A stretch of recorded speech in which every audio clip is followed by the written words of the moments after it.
Good morning, everyone. Thanks for joining us. We will start promptly at 9 a.m.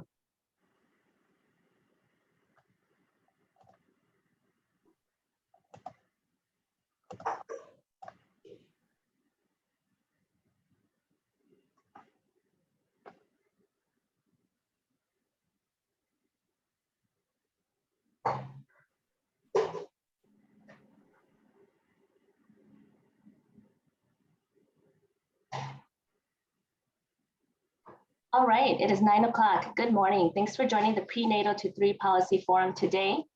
In order to maximize bandwidth and viewing optimization, microphones and cameras are off for all attendees. For any questions, please input them into the Q&A chat panel. Questions will be moderated by Jane and team and addressed at the time of Q&A sessions. Before we begin, I do need to disclose that this session is recorded. Again, welcome everyone. Thanks for joining. I invite Dean Michael Hang with the Morrison Family College of Health at the University of St. Thomas to start us off. Good morning, everyone. I'm Michael Hang, and I'm Vice President and Founding Dean of the Morrison Family College of Health. It's my pleasure to welcome you to this Prenatal to Zero Policy Forum and to the University of St. Thomas. This is a really important conversation we're having today, and I'd really like to thank Jane Kretzman, Dr. Catherine Hill, who's our Director of the School of Social Work, all of those of you who are here who've dedicated yourselves to working in the prenatal to 3 space. There's so many of you, I'm sure, that I know personally, as well as from working in the community, and I can't thank you enough for being present and lending your support. We all know that adequate health and nutrition, exposure to language, the mitigation of stress, a stable and safe environment, and really nurturing adults with babies will fuel brain development and activate human potential and learning. It's the only time we're the most vulnerable in the animal kingdom. We're born, we can't walk, we can't speak, we can't feed ourselves, and we need these nurturing relationships in order for us to grow, learn, play, and work ultimately as adults. Unfortunately, disparities in these early childhood experiences can also lead to failure longer term if we don't address them, and we do fail many children in this community.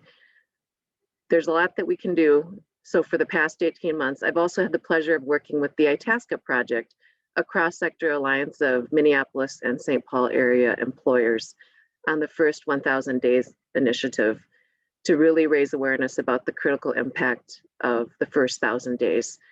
So a lot of people will say, well, what do employers have to do with family-friendly practices? And the answer is we have a lot to do with supporting optimal early childhood experiences.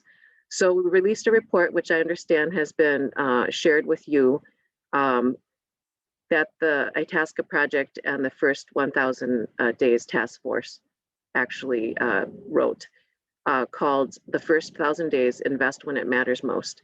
I encourage you to read it because it identifies the optimal factors for brain development. So employers might not be on the minds of many stakeholders, but let's remember that 75% of the babies born are born to working women. The other thing that really matters is that we have a health insurance system that is really tied to employment. How we support people in the workplace really does matter. So thank you so much for your presence and support, and I really hope that you enjoy the program that we've put together for you today.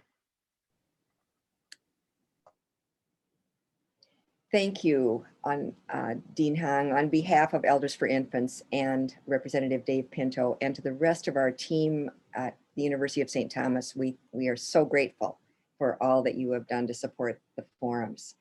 I want to just mention that the next forum is going to be virtual one more time. We hope by fall we'll be together, but please mark your calendars for July 14th at 9 a.m.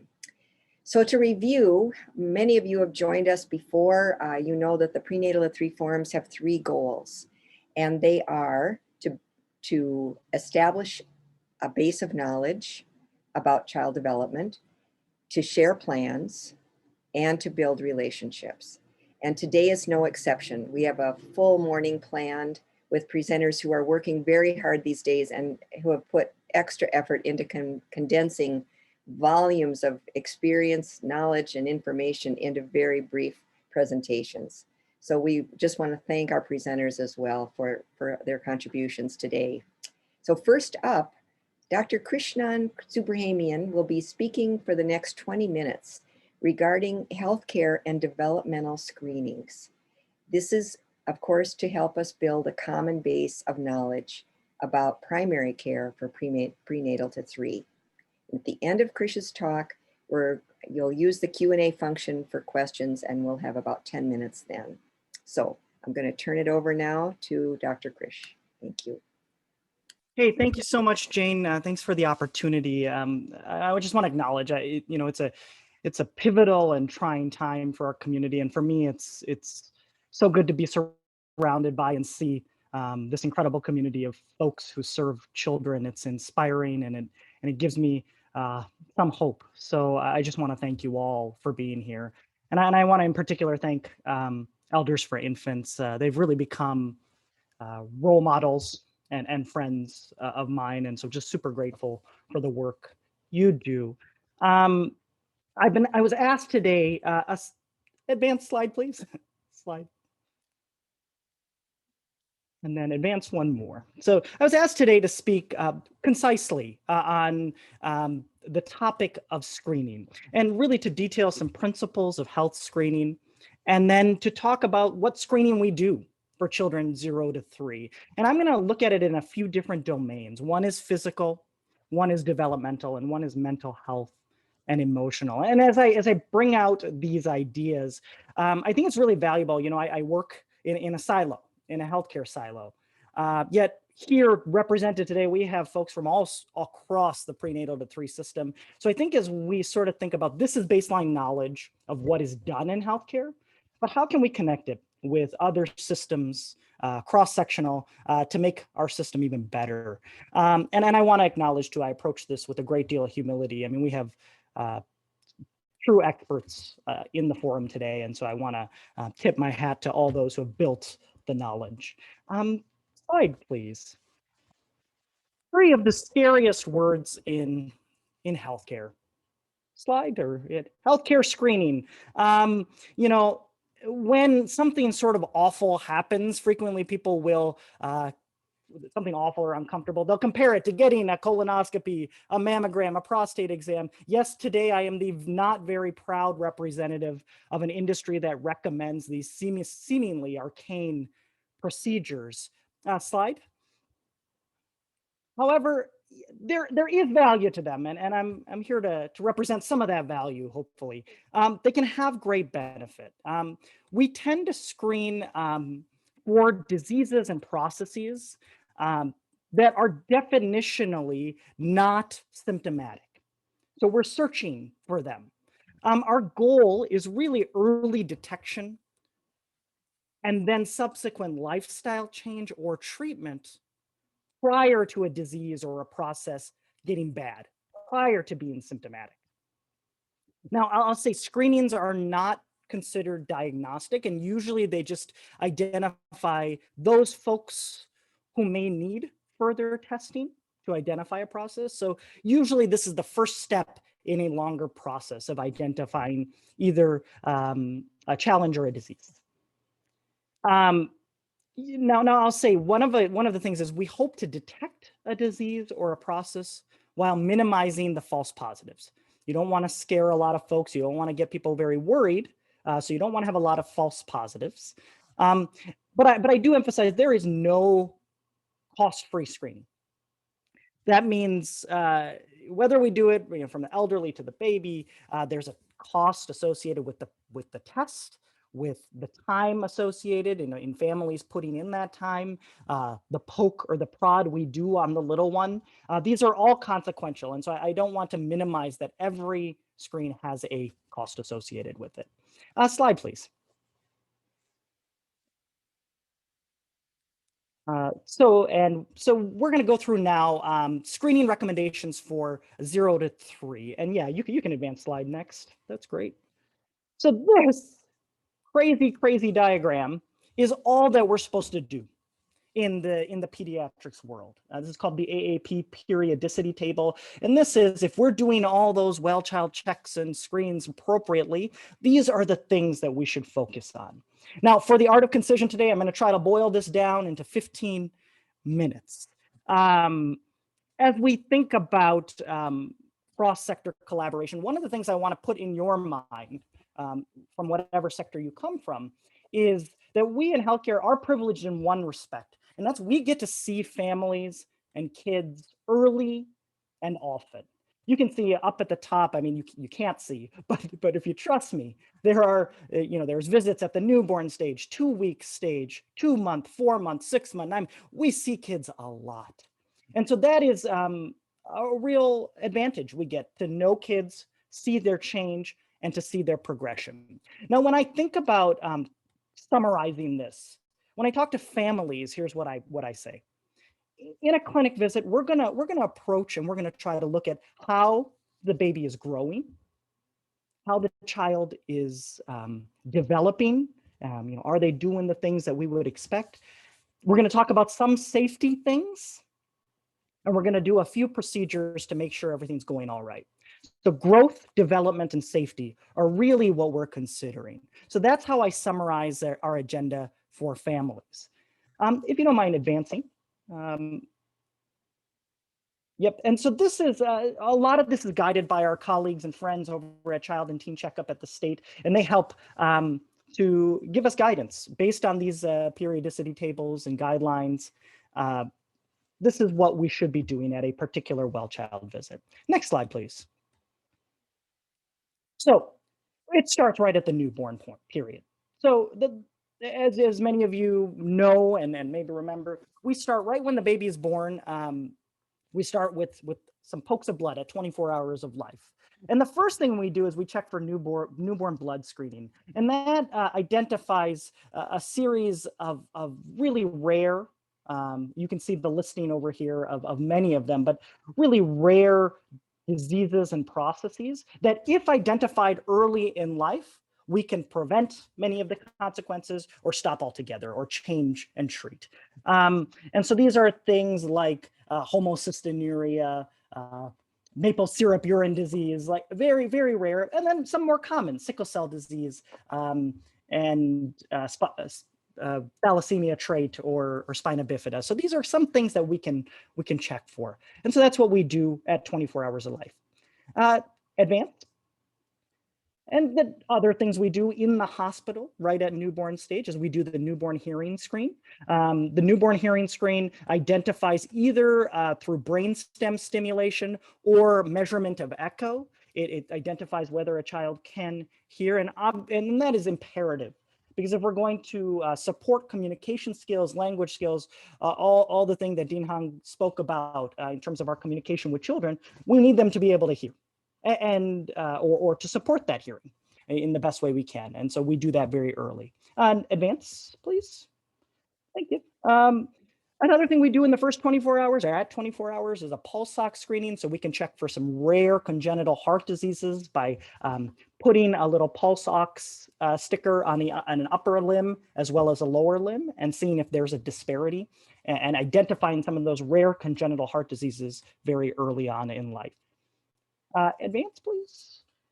And then the final thing we do in that first, at the 24-hour mark, is bilirubin screening. Bilirubin is a breakdown product of hemoglobin, and it's processed by the liver, but babies have immature livers.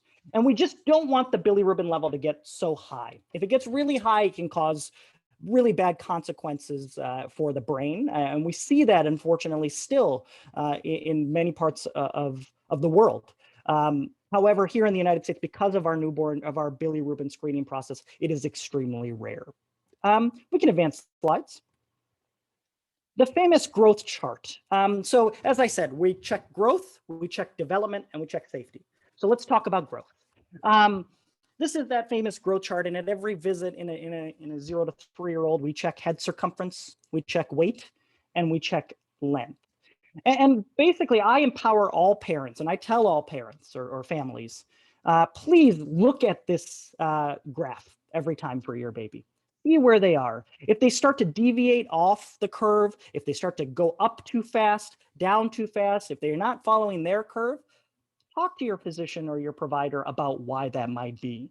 You know, this can vary dramatically but by child. Some children live at the very top. If you're like me, we get very excited when our children make it onto the curve. They're very small, but they follow along their curve. And as long as that's happening, it likely means good things. However, you can advance slide, please.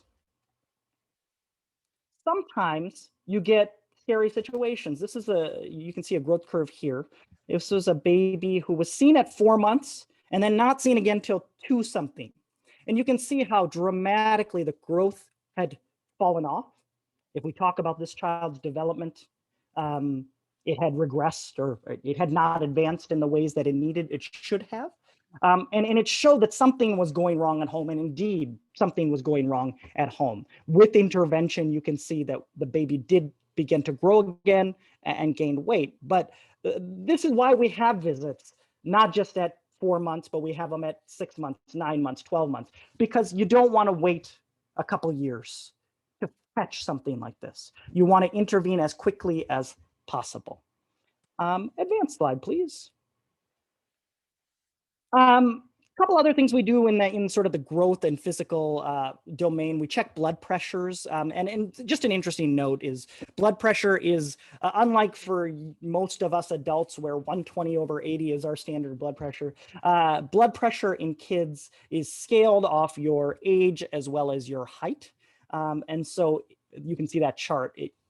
We scale it to C, and you can detect some occult or some rare kidney and heart issues by doing this grading. You can advance. Thank you. Thank you so much. So we do vision screening and hearing screening, and that usually begins at age 3. But one thing that I'll note is any point from 0 to 3, we ask about hearing and vision at every visit. And at any point that a parent has a concern about hearing or vision, that is a referral. That is a warning sign, and we need to intervene and check further with either specialty care or further tests. Because if a parent is worried, so are we. Now, starting at 3, we do the Snellen test, which you see here, and some other formal audiology screening for hearing. You can advance, please. I want to get quickly into developmental surveillance and screening. So developmental surveillance involves at every visit, no matter when, eliciting parents' concerns about child development and asking them, are you worried or are you concerned or what are you seeing them doing? And having a conversation about it. Giving out the milestones, talking about what a child should be doing, and then having a parent respond at the next visit and letting us know whether they're doing them. We want to observe the child, and here's where we can all be empowered, I think, by the more knowledge we have over the developmental milestones. We can all be, as a community, watching out and helping kids and sort of noting, when I see my child in the preschool, if they're not progressing, can we get them in to help me grow or whatever. And then if this is a 9, 18, or 30-month visit, the AAP, that big table, would tell you to do a formal screen. We should use a formal screen. And we can advance slide, please. So just when I think about development, I think about the domains of communication. I think about gross motor skills, the large scale things kids can do, walking, running, sitting. I think about fine motor, how are they using their fingers or hands? And then I think about their social and emotional interactions. This video here, we don't need to watch it at all, but it's from Khan Academy. And if you Google Khan Academy developmental video, it's a really great 10-minute video that does a really nice presentation. So if you ever want to share that with colleagues and friends. We can advance next slide. So there's a lot of places where we can get great information on milestones. So, this is from the CDC, and the CDC has the first link that there's an app. There's the second link is milestones and actions. And so this is actually the 2-month, it's a screenshot from the 2-month visit And these are videos of smiling, calming themselves, which is a social emotional skill, trying to look at parent, which is both social and emotional, as well as gross motor. And so at every age, and you can see across the left, 2, 4, 6, 9, we have different milestones. And so the CDC has done a really nice job of creating a set of videos that are appropriate there. So we can advance the next slide. So when we think about formal screening at that 9, 18, 30-month formal screening, there's a few different tools that we use, and they can either be through parental observation or a parental response, or through observation. More and more we've gone to parental observation tools. One is the Ages and Stages questionnaire, and we use that at Hennepin and a number of places in the community. Another couple that are approved by the state of Minnesota is the PEDS, which is the Parents Evaluation of Developmental Status. And that's another tool. And basically it's questions around the skill set of a child and seeing whether that matches up with age paired matches. We can advance to the next slide. There's other tools as well, but we can advance. Thank you so much. So what do we do when we start to see challenges in development, when we start to see that kids are not meeting what other kids of that age are doing? We have a lot of incredible wealth of resources here in this state, and many of them are on the call today. And so we thank you so much. We have Help Me Grow, which is a referral service that you can make. You can do this online. You can do it through your medical system as well. And it will interface with the family and determine whether further services are needed. Frequently, we'll also make referrals to occupational therapy, physical therapy, speech, Fraser, St. David, the University of Minnesota, and then our incredible partners at school districts are always there for kids and helping to serve. And so a wealth of resources, but here is how here's one of the nexuses at which we interface between health, school, etc. And then we can advance next slide. So just so you know, the CDC has an Act Early program, Learn the Signs Act Early program, cdc.gov Act Early, wealth of resources and information for you all regarding development as well as referral processes. Next slide, please. So one of the things that we screen for beginning at 18 months is autism spectral disorder, which is challenges with social communication and interaction, social interaction and communication. So the USPTF does not explicitly endorse, the Prevention Task Force does not explicitly endorse 18 and 24 month screening. However, the AAP does, and we do it across most systems. At 18 and 24, we'll use a formal screener such as the MCHAT, which is a tool that we use and can identify very early sort of symptomatology of autism spectral disorder. And just like with developmental milestones, the earlier we can get kids into the types of speech therapy, occupational therapy, physical therapy, the better their outcomes and skills. And so that's our goal, is to get kids into the right therapies early. Next slide, please. Behavioral and mental health screening are also something that is on that big periodicity table. It's indicated at every visit, and we know that 11 to 20% of children have some behavioral or emotional difficulty, more right now during these times. We also participate and do maternal depression screening. So we will screen moms, and it may come soon where we screen dads as well as part of our guidelines. So we have a number of tools, as we talked about. We have the ASQ has a social emotional component that does behavioral screening. And then for school age children, which is a little out of scope, we have a lot of other tools. We can advance, please. Thank you. I just wanted to point out that during the pandemic in the last year, this is a charting of 2019 and 2020 visits overall to the ER, and then what percentage of them are for mental health concerns. And then the short of it is, and this is from CDC data, but the higher, a much higher proportion of ER visits this year are for mental health concerns in children. So we can advance slides. I'm not going to lie, after medical school and sort of in these years of practice, I would sometimes ask myself, okay, I talk a lot about baby poop and sleep. Are we making a difference? I hope I am making a difference. But if I ever wondered, if I had any existential angst about the value of what we do, the pandemic has highlighted what a vaccine-free world will look like or could look like. And so I know that it's the dreaded aspect of any visit, but it is super important. And one of our jobs is to prevent illness through this manner. And so, yes, shots are a big part of what we do. You can advance slide, please. Thank you. And so here is the AAP, or CDC AAP vaccine schedule. You can advance slide. And the short of it is we have a series of childhood vaccines from at 2, 4, 6 months, 12 months. And then what we know is that during this pandemic, what we've seen is that vaccine rates, this is the pink line is 2020. You can see that the vaccine rate went down dramatically in the early parts of the pandemic. And so much of the year has been spent catching up on getting kids their early childhood vaccines. So yeah. Another piece on that, on our must-do list is dental surveillance.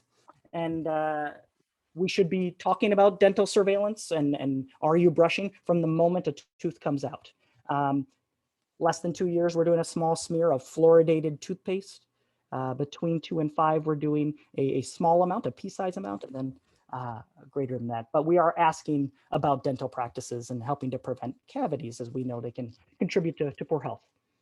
And then the last sort of procedural thing that we do is lead and hemoglobin. So at 1 year and 2 years, we check for lead as well as hemoglobin. This pediatrician here in Flint was heroic, for she noticed that Dr. Mona Hana Atish, she found that everyone in a certain community within Flint had a high level of lead. And of course, that exposed the tragedy of the Flint lead crisis. But if you look in Minneapolis, you can see on the right, there's by zip code, you can see different lead levels. And there are certain communities where we have higher than average lead levels. And so this is something we have to be aware of and have to be vigilant about. Advance, please. Now, that is all the screening. That's the summary of that big table of all the things we're supposed to do in 15 minutes. But I'll just step on a soapbox for a moment. And we ask about lead and hemoglobin, and we ask about dental, and all that is super, super important. Yet we know that for many families, lacking food, lacking housing, lacking heat, the struggles with everyday racism are affecting their lives more so than dental concerns. And so how we ask about the social determinants of health, how we incorporate that part as a formal aspect of screening is a big question and something we're working on actively. So just know that that is a charge for us in the healthcare community. And you can advance, please. Thank you so much. And you can advance even further. So the next, I have a whole bunch of slides that show, and if you don't mind, Hannah, just sort of skipping forward, and you can just show the broad overview, these appendices. I have a list for myself of ACOG and AAP guidelines that are done in clinic and in community. And these are, the point of showing these just really briefly, these are my personal notes, but is to show that so much more happens in the community. And so while we lay all these out as things that we do in a clinic, so much more happens outside those walls. And so I just sort of welcome the collaboration that can and will happen, I know, with all of us working together. Thank you for all the work that you do. The last appendix I have, and Hannah will we'll skip through all of this, and that's fine, is, I just have a PowerPoint if any of you want it about different ages and their developmental skills, and you guys can share that with your colleagues and friends. Thank you. I went over time, but thank you. Okay. You're okay. Thank you. Thank you, Krish. We have 2 questions right now in the Q&A, and in the time we've got, let's tackle those. And I think you can read them, but I'll read them to our audience. This is, the first one is, I teach a course in early childhood care and education providers called Young Children and Developmental Delays. We focus on how to observe children, document milestones, communicate with parents, and refer to Help Me Grow, Minnesota. I am amazed by the number of stories they share over the years in which parents are being told by their doctors to wait or not be worried when their child has no language by age 2. Every ACT early information says otherwise. What advice do you have for these parents and early childhood education providers? Thanks, Carrie. Yeah. No, I have heard those stories too, right? And when we see them, we hear them. But my advice is as follows. I think the more that we all who work in the prenatal to 3 space sort of have an inherent knowledge and a feel for these developmental milestones, and then then like that's important and crucial, right? All of us should do that. But actually, probably even more challenging and importantly is walking parents through the next step process, right? We can all say you have a a mild expressive language delay. We can say that, but explaining that to a parent and having the conversation about why it's important we actually do something about it, and not in an alarming way, right? We don't want to scare parents. We don't want to terrify them, but we do want to give them sort of actionable items. So if, for kids who are 15 months or 18 months and have 0 words, I'll start to talk about, one, what Help Me Grow is, why it's a great thing to be to refer to, but also what are the exercises we can do at home? Can we talk aloud? Can we narrate everything we do so that kids are picking up further language? This fits in with a lot of the work of Little Moments Count, and like, are we speaking aloud to our kids? Are we reading aloud to our kids? It's a big deal. But then I also think having those conversations and practicing those conversations, all of us who work with early childhood space, practicing conversations about that don't scare parents, but encourage them to seek resources and get resources and help for their child. I think the fear of scaring parents and overreacting is what prevents us from doing sort of what we know should be done, which is appropriate sort of speech therapy or intervention at that point. So thank you, Carrie. And then Jane, I see the second question, and I'm not sure if that's Mark, but Mark, I appreciate the question so much. Yeah. So yes, when I actually, and I could talk about sort of social question. Yeah. I could talk about social determinant of health screening we could go just on that for a long time. There are great tools to help screen for literacy skills and how, and so one, I would say making sort of programs like Reach Out and Read, which encourage reading even with at the earliest of ages with picture books. Part of action is super important. But 2, incorporating as part of our social determinants of health screening that we're rolling out here at Hennepin, yes, health literacy is a checkpoint. And we want to make sure we're teaching families in the way that is most appropriate, whether that's verbally, pictorially, but that needs to become more practice. And one of the reasons I brought up social determinants of health is if you look at our child and teen checkup program, that's not a formal aspect of it. That's something that many of us are doing because we think it's important. But I think that's something that could be one day formal aspect of what we do. So Mark, I would love to work on pushing that as a formal piece. And I think that the one thing I want to clarify also, or just mention, is that screening for parental illiteracy, which becomes a 2-generation issue, is one that I think is definitely worth your following up with Mark Noop. I don't know if I'm saying your last name right. And then the last question, I'm just going to quick call out to Carol Gibson Miller, is that we will be sharing, we'll be posting the recording of the whole forum. And then I think I heard you say, Krish, that you're going to be willing to share your PowerPoint.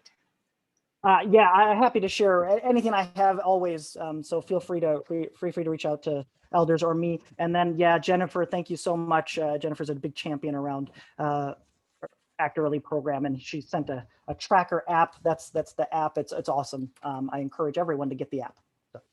Good. Okay, well, I think we're right at 9:35, and thank you, Dr. Krish Subramanian. You are wonderful. We really appreciate it. Thank you again, everyone. Be well. Yep. So I'm going to go ahead and take us to our next series of presentations. And I just want to mention that these are going to be presentations about public and private sector efforts, Congress, the legislature, the governor's children's cabinet, and on the private sector side, the Itasca project. So all of the people that are presenting will be available for questions at the conclusion. So we're going to kind of group these then. So we have a slight reordering of our agenda. Claire Sanford from the Minnesota Child Care Association will be starting us off. She will be followed by Laura LaCroix DeLune, representing the Prenatal of 3 Coalition and the Minnesota Coalition for Targeted Home Visiting. And then Deborah Fitzpatrick from the Children's Cabinet will wrap up that section of the agenda. So Claire, thank you. And I'll have you go ahead and start. Thank you so much, Jane, and thank you, Doctor, for that opening presentation. Totally going to switch gears here now. I'm Claire Sanford from the Minnesota Child Care Association, and we're going to do a whirlwind federal and state overview of child care efforts currently underway. And so much has changed since we were last together. We now have the ARPA, the American Rescue Plan Act, which was the big economic recovery, not just economic recovery, but health and all sorts of stuff, big federal package that was passed in March. And I'm going to say the numbers on this slide are approximate. You can already see some of the numbers don't add up. So don't worry about that. You just need to know a lot of money is coming to Minnesota, specifically for childcare, and then of course for many other things as well. In this ARPA, we have a historic childcare investment, and Minnesota is getting about $524 million. So over $500 million for childcare is coming. And this is money to be spent over the next 2 to 3 years. We've never seen an investment like this. And the money is coming in 2 main buckets. The first is the Child Care and Development Block Grant, or CCDBG. And the main focus here is access for families, and not only low-income families. CCDBG typically supports lower-income families through the Child Care Assistance Program, but ARPA made clear that this time the funds can be used for higher-income families. There do not need to be income limits, because the point is to support families, period. And if that's supporting essential workers or whoever, states have a little more flexibility with that. Now, access for families is a big part of CCDBG, but it does a lot of other things too. Compensation supports, training, licensing, quality development, and all of those things will likely be affected by this. But the big need area, as we've talked about a zillion times before, is child care assistance rates, which help families and providers in the entire system. And in Minnesota, we can't do that without legislative action. In many states, once the money is received, the state can just raise child care assistance rates as long as they have the funds to do so. Minnesota can't do that without legislative authority, and there'll be more on that in a second. The bigger pot of money coming from ARPA is the Child Care Stabilization Fund. And this is brand new, and it is a focus on funneling grants directly to providers. And this is a focus on helping childcare providers keep surviving the pandemic. And Minnesota has done better than really most states in this regard, thanks to the investment the state has directed towards the sector during COVID-19. So this is the point here of the stabilization fund, is to stabilize the childcare industry, make sure they survive the pandemic, but then, you know, are there and able to keep operating as more children return and more families go back to work. Providers, in order to get these grants, they don't have to only serve low-income families. This is open to all providers who are licensed by a certain date in March. And the funds can be used for operating expenses, facilities, staff compensation, and they need to be related to actual expenses, which is different from some of the support grants that the state has been giving to providers so far. So some changes will need to be made, and the state is still figuring out how this will work. But it's an incredible investment of over $500 million coming into childcare. And this investment in childcare is part of something called the Marshall Plan for Moms, which is something that was proposed before ARPA was passed, and some components of the Marshall Plan for Moms are included in ARPA, and some are not there yet. And some of the ones included in ARPA are only temporary, so we'll have to work to keep them permanent. But the original Marshall Plan was a massive American investment in Western Europe for rebuilding following World War II. That also stimulated the American economy. So Senator Klobuchar, Senator Smith, and others said, we need a Marshall Plan for moms in this country, a massive investment. Moms have been, women have been hit hardest in the pandemic in terms of employment, and we need to really support families. And Senator Klobuchar, you can see in the picture, you may remember that was a couple weeks ago when it was actually warm. She was back in Minnesota on a congressional break, and she did a press event at a child care provider specifically talking about her support of the Marshall Plan for Moms, which includes child care and K-12 investments, family economic supports, and really importantly, mental health supports for moms and families.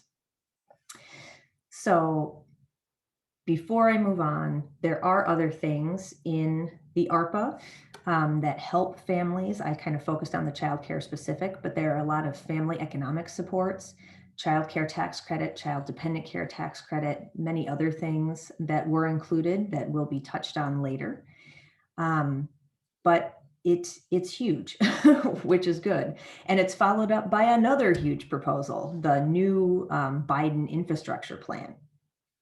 So you've probably heard President Biden has proposed a new infrastructure plan that seems like it can be done through reconciliation, like the ARPA was passed. So can just go through without significant or really any minority support. And this infrastructure plan really focuses sort of on brick and mortar stuff. It does have childcare in it, but the focus is childcare facilities. And when campaigning, President Biden spoke about infrastructure in a broader way of the care economy and really needing to make sure we're supporting the people who provide care and pay them well. And some advocates are a little uneasy that this first Biden infrastructure plan is really just bricks and mortar childcare facilities. And the administration has said, well, there's going to be a second wave plan that will include the human infrastructure, but there's some uneasiness among advocates that there's only so much momentum and so much money, and many people are working to get the human piece of the care infrastructure moved into this next plan if possible. Next slide, please. I'm going to switch gears now to what's happening on the state level in Minnesota with current childcare legislative proposals. Both the House and the Senate have come out with their omnibus bills now in different areas. So we have an idea of what priorities are on the table as we move into the end of session. So I'll try to show you what happens, what the current status is in the House and the Senate in each of these sort of big bucket areas. So Child Care Assistance Program, as I just mentioned, two different plans here. The House currently proposes STAP rates to go to the 5th percentile of the most recent market survey. That would be up from the current 25th percentile and well on our way to the 75th percentile, which is federally recommended. And the House plan would also reprioritize the current CCAP waiting list to ensure that more new families get served. The Senate plan also increases rates, but only to the federal minimum requirement of the 25th percentile of the 2021 market rate survey. But they also include funding for the basic sliding fee wait lists to help ensure that more families and children get service over the next few years. On the early learning scholarship side, of interest to this group is the House actually not only opens eligibility to infants and toddlers, but prioritizes infants and toddlers for early learning scholarships. It lifts the Pathway 2 cap, and it does this by investing $40 million in general funds. On the Senate side, there are no policy changes, so no changes to age eligibility or things like that. but the Senate invests 146 million in scholarships, and they're doing that with the child care money that's coming from ARPA. And these dollar amounts are for the biennium, so divide them by 2 for the increased spending per year. It's important to remember that ARPA is one-time money. We got it, and it needs to be spent over the next 2 or 3 years. General fund money is considered ongoing as much as anything can be. Next slide, please. So there are 2 other, on this slide, we're going to talk about grants and family child care proposals. And there are several grant programs in the House and Senate packages. On the House side, DEED, Initiative Foundation, and Greater Minnesota Child Care Facilities grants are included, and those are using state general fund dollars. Stabilization funds are using the ARPA money, and that's 312 million. And in the House plan, this would be monthly stabilization grants for providers at a consistent level over time, with the caveat that 75% of those grants providers need to use on compensation for their staff. So that could be hazard pay, bonuses, things like that. The Senate also looks at facilities, revitalization and renovation, and the initiative foundations, and also spends that stabilization money, does it a little differently than the House. It phases down the size of grants or the amount available for those grants to providers by quarter, but also similarly requires 72.5% of those grants to be used for compensation. On the family child care side, I won't read these all off. You can read them. There are a lot of them. There's been a lot of movement in family child care policy thanks to the Family Child Care Task Force of the last couple years. And both the House and the Senate have a lot for family child care to encourage people to enter the field, stay in the field, modernize the regulatory systems, address provider concerns, provide business training. And most interestingly, the Senate includes some pieces from the task force recommendations, which would allow family child care providers to operate outside of their homes. Typically they operate, within their private residences, but there's some regulatory changes proposed where providers could operate in pods, maybe with other providers in commercial buildings, or just not in their homes. So they could have their business and their home life separate. Next slide, please. And then this is the catch-all slide for everything else. For additional items, there is an increase in family, friend, and neighbor reimbursement rates in the House. There is funding for teach and language for retain in the House on the workforce side. Both the House and Senate agreement have an inclusive childcare grant pilot program to increase opportunities for children with disabilities to be in our typical childcare system. There's language around parent-aware evaluation, and the House also includes a report detailing how children in the foster care system are accessing available early childhood services. And then on the governance and planning piece, again, slightly different either way. The House is called the Great Start Task Force. The Senate calls it a working group for affordable, high-quality childcare. But it's really cool to see that both House and Senate have put forward proposals to really get a group of people together and try to figure this out, figure out the funding, figure out how are we going to make childcare accessible for all Minnesotans. And then the House also includes some language around looking at governance of early childhood things and programs and services, which would possibly be a precursor to maybe a potential Department of Early Childhood, and an evaluation of what are the outcomes we're getting from this massive infusion of federal money that we're about to spend. Sorry, I tried to go super fast and it was probably still too long. That's it for me. I will turn it over to my colleague with the greatest name ever, Laura LaCroix DeLune, to talk about maternal and child health components. Great. Thank you, Claire. You set a lot of great information for the next presentation. So I have the honor of talking about a number of different maternal and child health focused policies. I think one of the effects from the pandemic was how hard it was for families to access both healthcare and get their basic needs met. So I think there's a lot of response as a result of the pandemic. So why don't we go to the next slide? what I thought I would do is spend a little bit of time focusing on the what is same or similar in the House and the Senate bills. We are very excited to see that there's an extension to Medicaid coverage from 60 days to 6 months in both the House and the Senate bills. We are, with the focus on the maternal health, this is really an important aspect because it allows, what we've seen is when women have access to healthcare coverage, they have better health outcomes and better mental health outcomes. So this is an important move forward.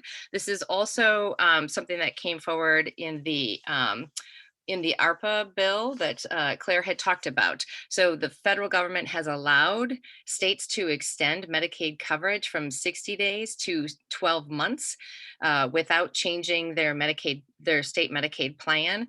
Minnesota is moving towards 6 months, and it is purely a financial decision because of the cost. So that's very exciting. We're also happy to see from a number of years, we've been working towards establishing a new home visiting statute, allowing for the additional flexibility in the types of programs that are funded in Minnesota. So we see the same language in both the House and the Senate. The House has added an additional $5 million in funding as well. The Senate did not add the additional funding. In the governor's budget proposal, the governor actually recommended cutting some of the home visiting programs that is provided through nurse home visits. The House did not accept the governor's proposal. It is a one-time cut, but the Senate did accept the cut to home visiting. So the House is adding additional money, not cutting any. The Senate is actually taking the governor's cut and allowing for the flexible language for home visiting. Because of the disparities that we've seen, not quite yet, because of the disparities we've seen, there are a number of disparities in health and in maternal health and infant health. There are a number of proposals that are looking at social determinants of health. The Dignity in Pregnancy and Child Care Act is one that is aimed to address health inequities and implicit bias. So it's funding to collect data and also funding to create a curriculum and do training in birth centers and in maternal health centers. That is moving forward in the House. In the Senate, they've taken a different perspective. They have added access to care through midwives and doulas. And then they've also identified funding to create the curriculum for addressing implicit bias. So the Senate is not as interested in collecting the data. So they're trying to use existing data to address this issue. And then in both bodies, we see a number of different mental health grants that'll be focused on families and children. So next slide. We also have seen some exciting progress in the dental access. Dental care, especially in greater Minnesota and for families who are using medical assistance, is really difficult to find. So there are some pilot programs to expand the access and also to increase the MA rates to try to incentivize more dentists to work with families on medical assistance. We've seen an increase in funding for the Parent Child Plus Home Visiting Program, which is a literacy focused program. So they're working to expand their program. So that is included.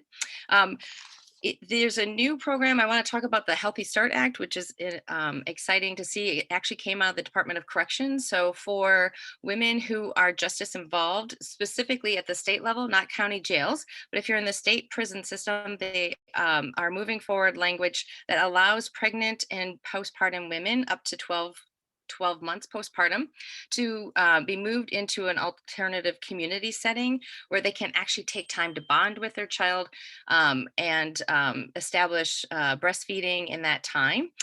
So this is fully funded in the House and is partially funded in the Senate.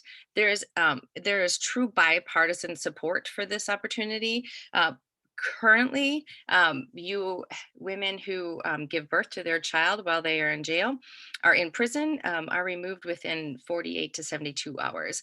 We know the long-term consequences to children and families, and so this is a really important move forward. We're excited to see this and support this. There's additional funding for the Families First Prevention Services.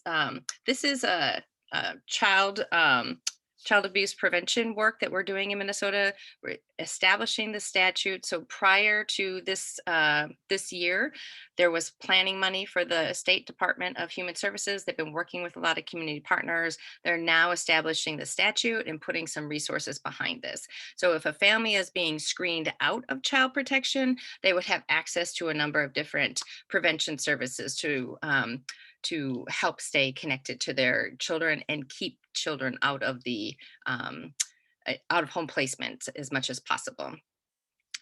We also see the ICWA funding moving forward. So this is training that helps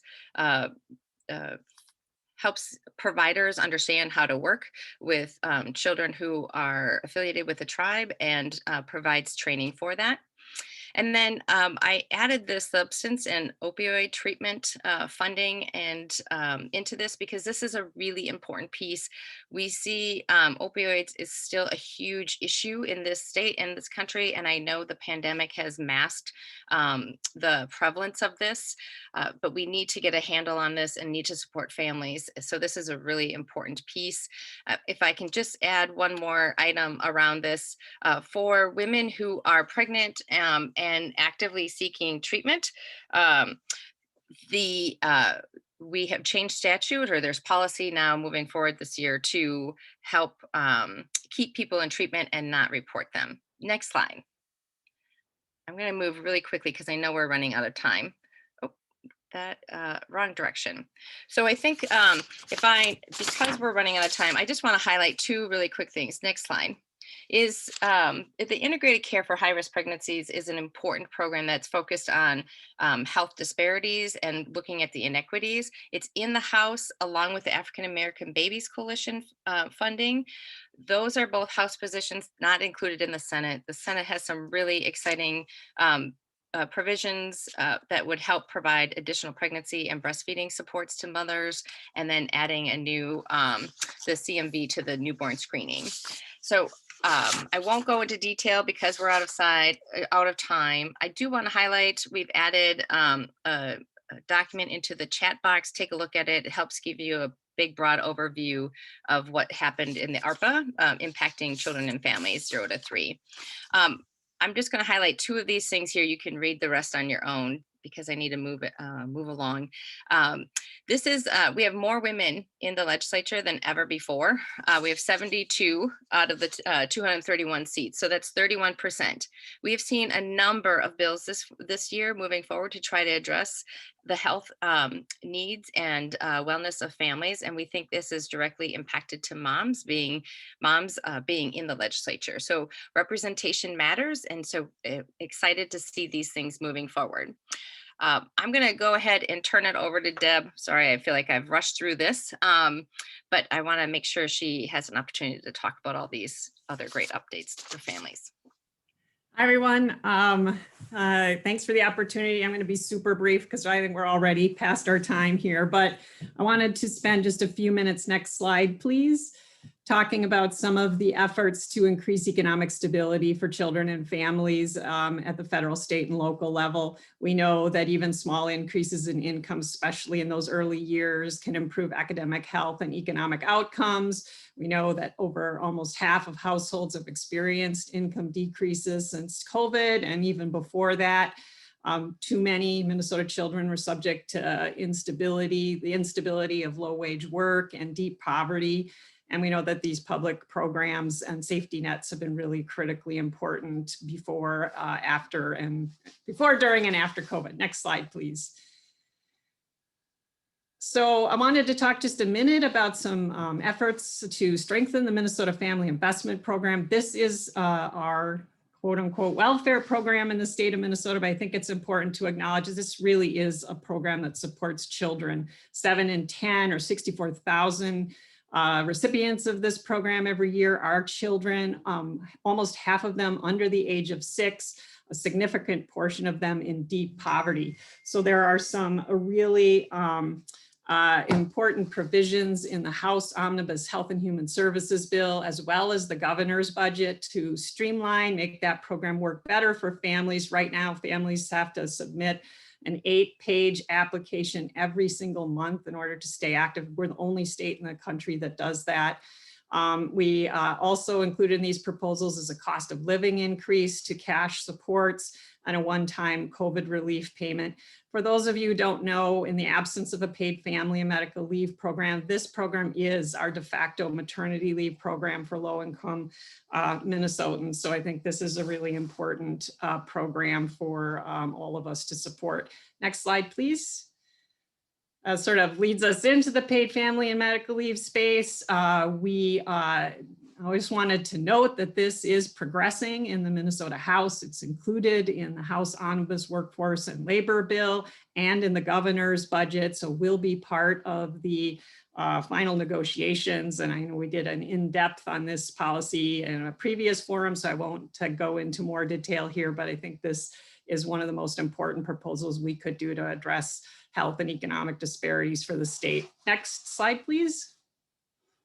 I wanted to just for a minute lift up unemployment insurance. Obviously, there's been a lot of focus nationally and locally on this, but I wanted to acknowledge that this is a program that supports a lot of households with children in the state of Minnesota.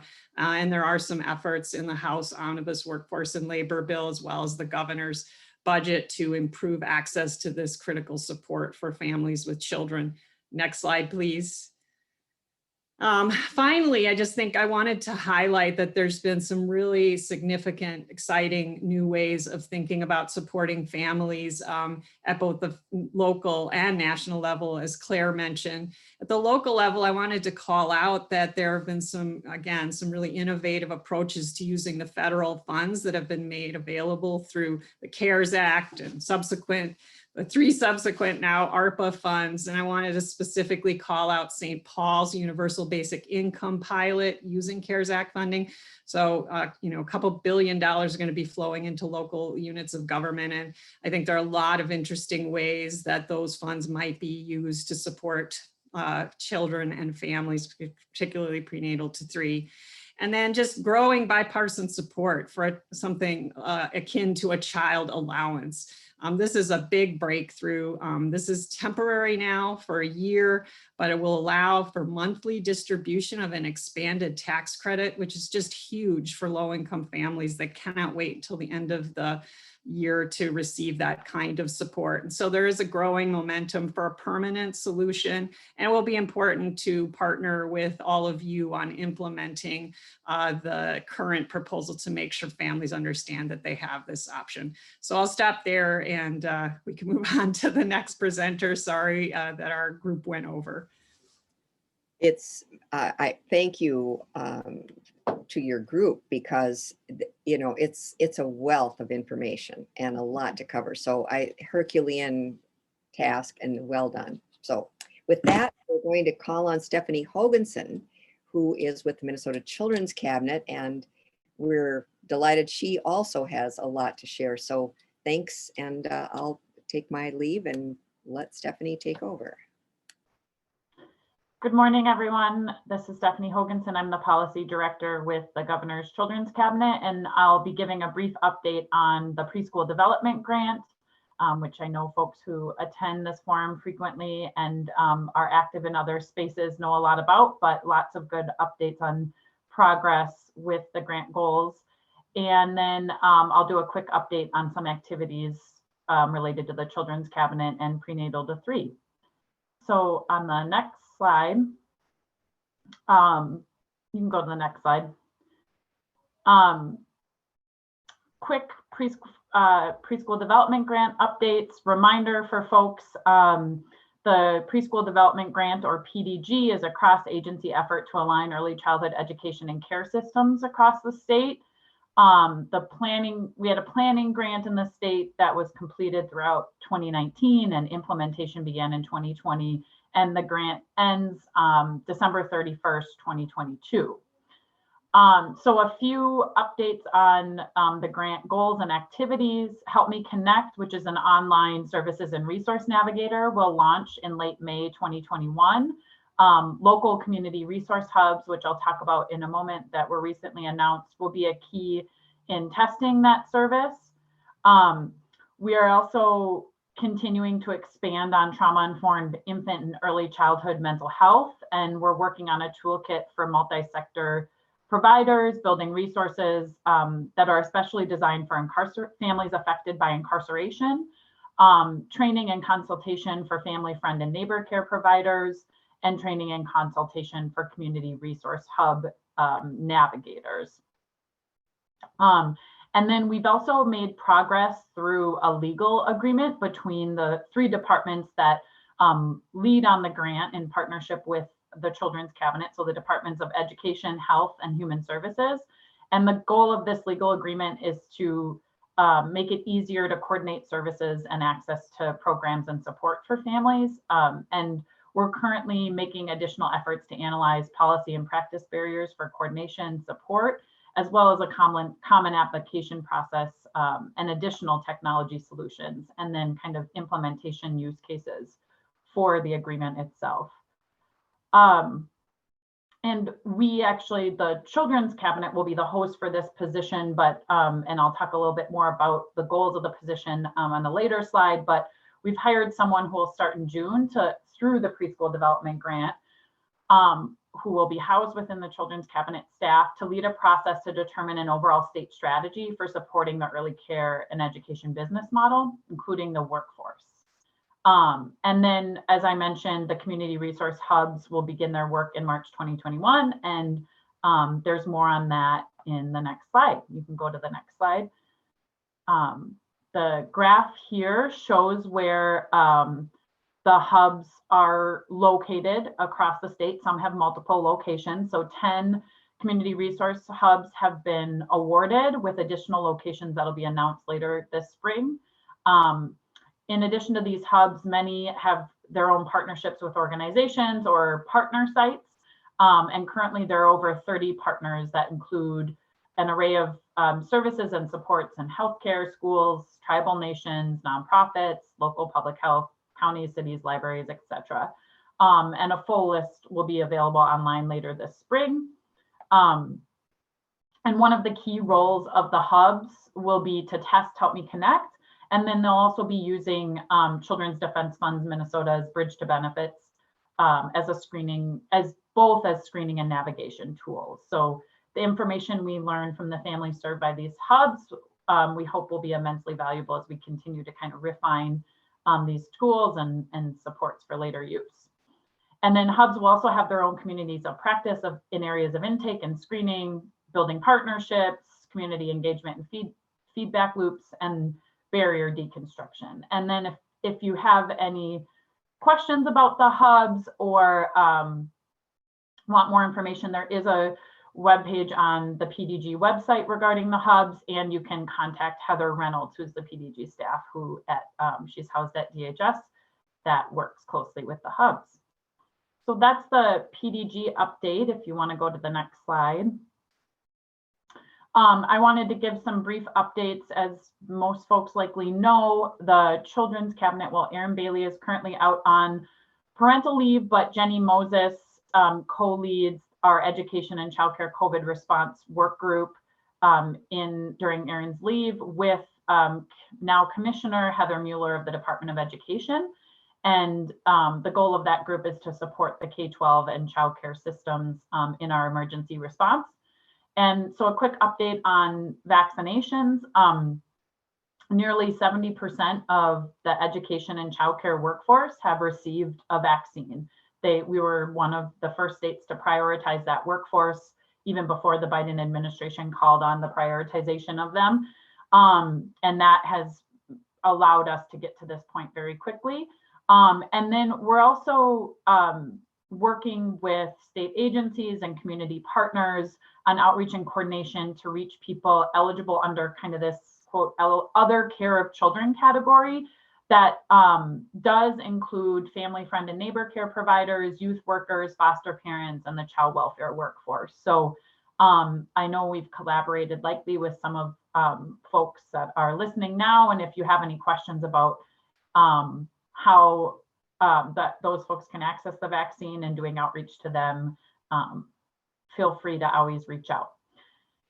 And then we also are doing some work with the FEMA site that launched in St. Paul, and that site does serve a specific population. And if folks have any questions or would like support with learning about that site, we're happy to connect folks to more information. And then last, I know Claire and others already touched on some of the federal funds. And right now, I just wanted to provide an update on kind of where the administration was at with the childcare funds that will be received through the American Rescue Plan, as we were, of course, watching the legislative proposals and collaborating with legislators on their proposals, and urgently, eagerly awaiting federal guidance on the uses of the funds. And what we're doing to kind of look at the administration's proposals for those funds is we're currently engaging with stakeholders, and we're doing an engagement session. Well, last week we did an engagement session for family childcare providers and certified centers, and we're going to do a session with childcare centers as well. And we're actively seeking feedback and input on those proposals, and we appreciate the advocates or providers or stakeholders on this call who have shared their feedback as well, and really the feedback we've received throughout the different funding periods we've received during COVID, and the collaboration and support to identify and address needs is much appreciated. And then last, I just want to make sure folks are aware of CIRSA, or I'm going to botch the what that actually stands for. I'm forgetting at the moment, but essentially the Coronavirus Response and something Supplemental Appropriations Act that passed at the end of December. The state received $135 million in Child Care and Development Block Grant COVID relief funds through that. And on the next slide, it outlines how we're spending those resources. And so DHS is in the process of issuing those funds with kind of 5 specific efforts. So first, $35 million of those funds will go to the Basic Sliding Fee Child Care Assistance Program over 3 years. So some has been infused for 2021, and some amounts will be infused in 2022 and 23 to address our state's waiting list. And so at this point, using federal stimulus funds, I believe we've infused more than $60 million to support access to basic sliding fee childcare assistance, whether it was directly for the wait list or access to school age care. And so that has been a critical component of our response efforts. We've set aside $5 million for family support initiatives to address emerging needs. And we kind of just set that aside to be a little flexible to figure out if we might need more funds for to fund childcare assistance program modifications or other access needs. And then about $87 million has been allocated for the public health supports funds for March through May. So the March, it has moved to a monthly application period. So providers will get an application link each month that they must fill out within a specific time period to receive those funds.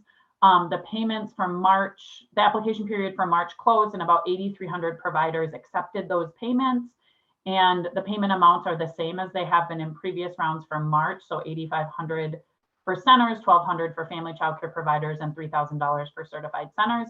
And we do anticipate that the April and May payments will be reduced, and we'll be providing more information about that reduction in the coming weeks.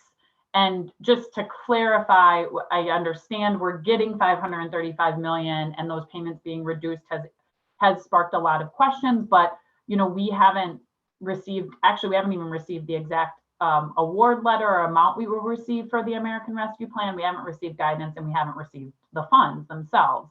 So we're still kind of planning for that reduction. And just a note that the public health support fund, some of the difference or some of the requirements in the law that I know Claire spoke to will demand changes in how we've administered funding supports through the public health support fund. So that's part of our engagement process that we want to learn about how to best implement those pieces of the law. And then we'll be investing $5 million of SRSA funds for provider sustainability and reopen and startup assistance, and then an additional $3 million for family, friend, and neighbor supports on top of $1 million that we invested through the CARES Act. Next slide. I got to wrap up here so we have time for questions, so I'll be pretty quick. So I alluded to the child early care and education business support position that we hired. The goal of that position is to provide leadership and partnership with the through the Children's Cabinet, cross-agency partners, and the PDG team. And the goal will be to create a proposed strategy for longer-term coordination and supports for the business and workforce aspect of early childhood and childcare system. And this includes maintaining expertise so that we can respond to immediate needs and supports from the field and prioritize kind of the retention of existing and new early childhood providers and teachers. And so a final deliverable will be a plan for an early childhood business model and workforce system and structure. So we're excited about that hire in June.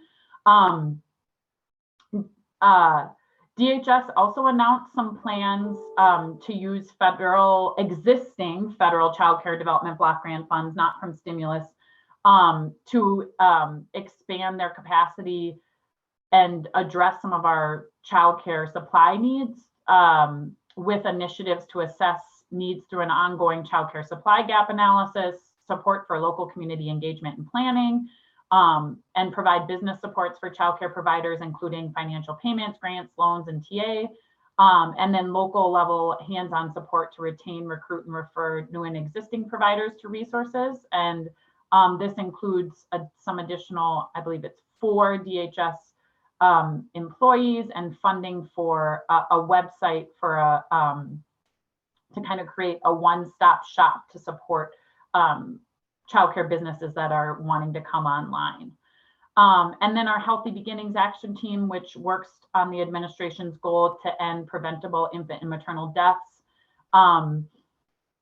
they continue to support the state team for building strong foundations for families, which is a technical assistance project with 0 to 3 that I know some of you are involved with, and through statewide assessment, mapping and policy analysis. There were 4 policy priorities identified through that process, some of which have come up in this conversation. So expanding maternal health coverage to 1 year postpartum, paid family and medical leave, coordination and access to infant and early childhood health services, and expanded access to infant and early childhood mental health consultation services. And then the Healthy Beginning Action Team also continues to support Calling All Sectors TA with Pew Charitable Trust. And that work is informing the understanding of barriers and opportunities related to homelessness in pregnant mothers and infants. And then, of course, we are working with key partners and the legislature on the governor's budget proposals related to prenatal to 3, many of which were mentioned. So I'm not going to touch on those right now since I know we're cutting close on time. So with that, that's our quick update on our prenatal to 3 related activities. And if you have any questions, always feel free to reach out to me or anyone else on the Children's Cabinet team. Stephanie, thank you very much. There is so much happening. I think that's the challenge of trying to cover all of this in our time. So we're going to proceed now to Becky Roloff, president of St. Catherine's University and a member of the Itasca Project's First 1,000 Days Initiative. And I know we've got about 5 minutes for that, and then we'll have very few minutes for Q&A, but I will say the wrap up is going to be like goodbye. So we'll make it happen. But thanks to everybody. This is a huge amount of information. So Dr. Roloff, welcome. Thank you.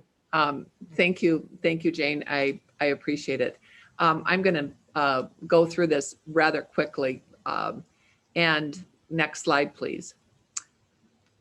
The first 1,000 days is really a group of people who started to meet in October of 2019, pre-pandemic. And the Itasca Project is really an organization that's been around for a long, long time, who tries to focus on the key issues that affect the entire region.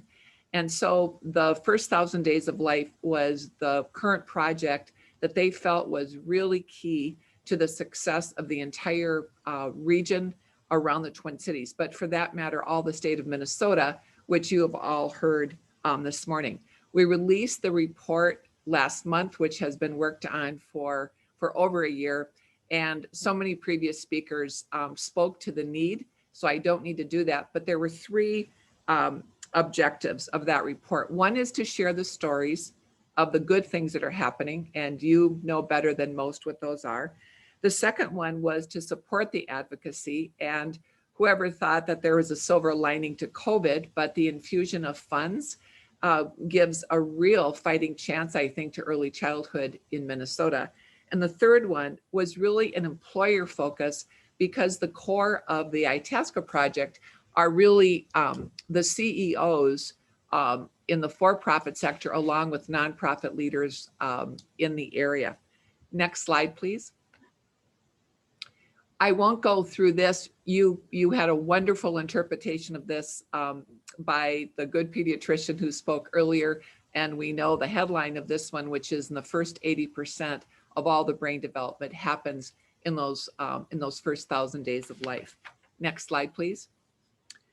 The report, the Itasca report, basically identified 4 major factors. They were: number 1, health and wellness.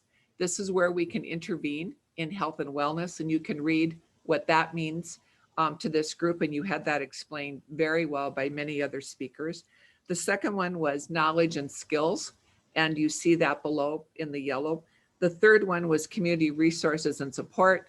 You've heard that one. And the fourth was ensuring that we really address the risk factors, which have been made so clear during the current COVID pandemic, the economic fallout, and all the racial and health disparities that were not just uncovered, but truly deepened in this community in the last year and a half.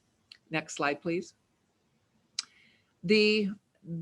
This chart is really meant to show you, which so many others have referred to, is what are all the different pieces of our society involved in this. And today, I think you heard a significant portion about what is really happening on the government side. The employer is highlighted below because that is the portion where the Itasca really focused on. And though there's support for the funding and support for all the good things focused on here, it was really, how do employers play a big role here? Next slide, please. So the headlines of this slide, basically, you heard it referred earlier that we have one of the largest, if not the largest, number of working women in the state. And if there's not support for them, there's not support for their children. That makes the most common sense in the whole world. So employers play a huge portion of this. There are measures that many can take, whether you're private or for-profit entities in the state. And paid family leave is the first thought for many. That's significant. I hope we can do that even more, but there's many other efforts that employers can take going forward. And so one of the key next steps of this Itasca group is to really develop a toolkit that would have policies, procedures, et cetera, that could really go to the employers in the region to help them understand the critical role that employers play in this. So on behalf of Itasca, on behalf of me, I've cared about this issue since I left corporate world and joined the YWCA in 2005. And to hear everyone speak today about the hope that we have for some investment in this whole area of early childhood. I've often said, we know how to fix it. We just don't want to pay for it. And I think our ability to now begin to pay for some of this critical infrastructure is truly, truly potentially life-changing and life-enhancing. and life building, I think, for the entire state of Minnesota. So thank you very much, Jane. I appreciate it, and I'll turn it back to you. Thank you so much. That was an excellent summary. We've got a couple of questions that have come in that I want to just call out first in somewhat in the order they came. One is Nancy Johnson. This would be, I think, Claire, but you guys decide. In addition to the individual family childcare providers, are childcare teaching staff at the policy table? What policies are being proposed in Minnesota to ensure funds go directly to childcare center teaching staff? And who is building, who is building advocacy among center teaching staff, especially teaching aides, assistant teachers, and teachers of color? Is there someone who wants to take that? Claire? Yes, thank you. I admit it's difficult, and it's not, I'm speaking to the piece about sort of organizing for advocacy among all of our early childhood teaching staff. It is hard because they are busy. They are with kids all day long doing what they do. And we need to do a better job of reaching them and ensuring that they are involved in advocacy and that their voices are being brought forward. In terms of organizations, there's the Minnesota Child Care Organization. I know there's Kids Count on Us, which is doing really incredible work organizing childcare providers statewide as part of Isaiah.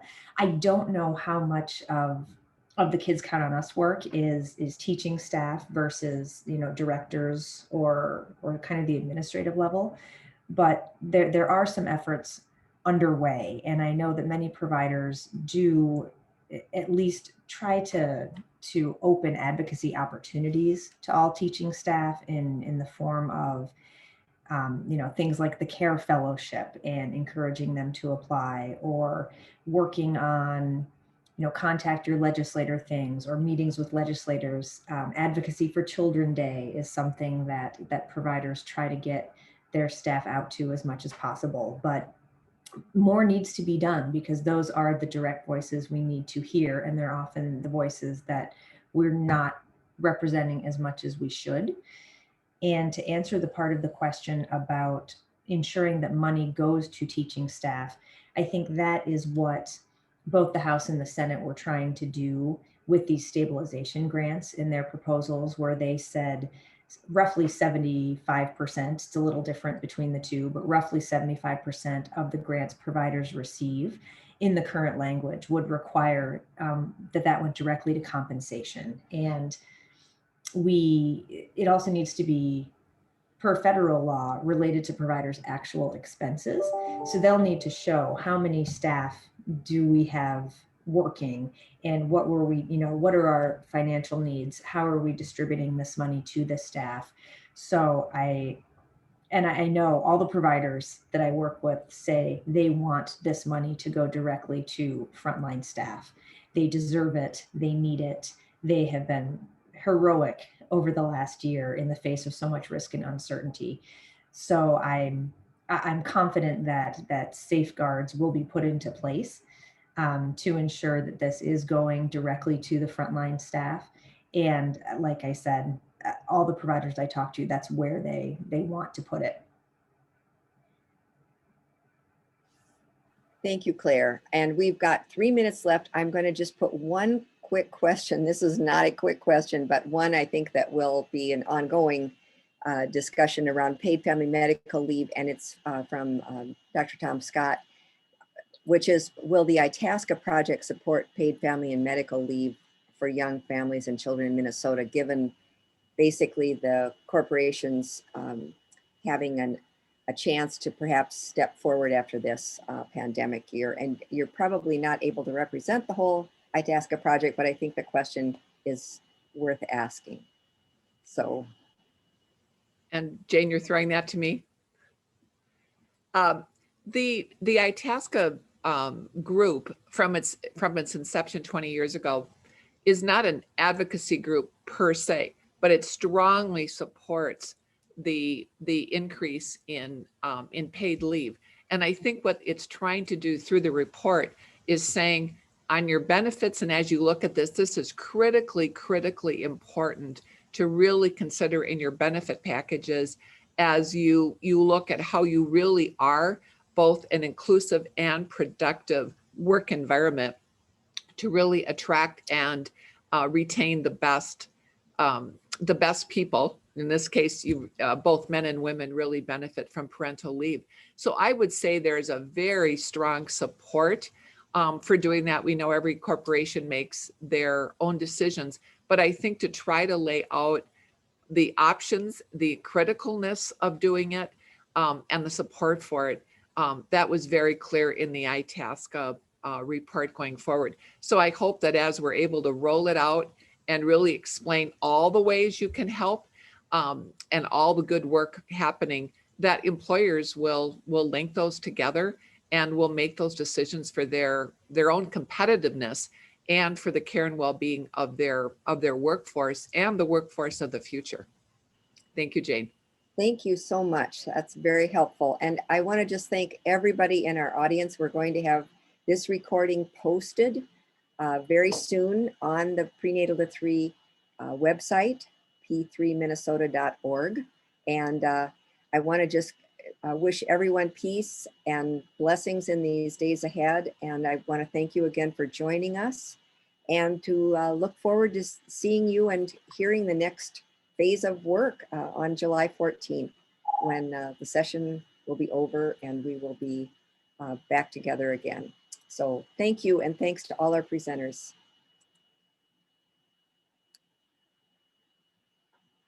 Again.